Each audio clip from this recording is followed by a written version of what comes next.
Okay guys, welcome back to the Athletic 8. Today we're going to introduce some jumping and landing mechanics and how to coach those and what to account for.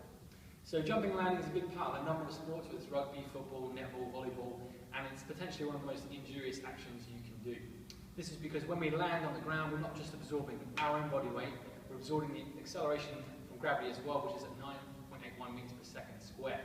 So actually there's a lot of hidden forces in sports that can actually be injurious for our knees, ankles, hips, lower back, and a lot of coaches and particularly athletes aren't aware, and it's a bit of a hidden enemy. So one of the things we really want to look out for is our joint alignment when we jump.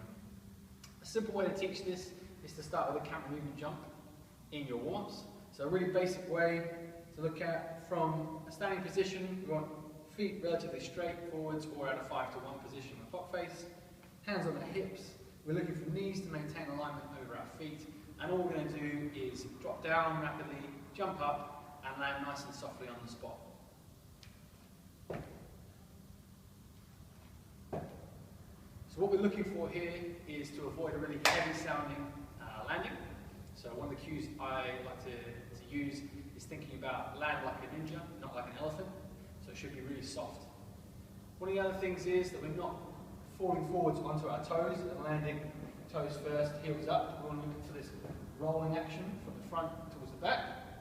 Our weight should be balanced, so we're not toppling forward or leaning backwards. So one of the cues I like to use is be ready. If I'm ready in a game of football or rugby, I'm up, I'm looking forward, I'm not looking at my toes. So landing in that position. A real major key is to look at the knee alignment. So one of the things you'll see in young athletes who lack strength, particularly female athletes because of the lower limb anatomy, is falling in at the knees. Now this position is actually a really poor position to be in, and often you'll see this in squats, in jumping and landing. The reason being is that in this position, this is what we term valgus, and this actually puts a lot of strain on the internal structures of the knee, particularly the anterior cruciate ligament. Now if that gets injured, you're looking at a serious spell on the sidelines and potentially surgery as well. So it's an area that we want to train young athletes in early on to avoid poor mechanics, to allow them to keep playing their sport for longer. So I would say take this away, put this into your warm-up, teach your children how to land properly, teach them how to take off properly to avoid potential injuries in the future.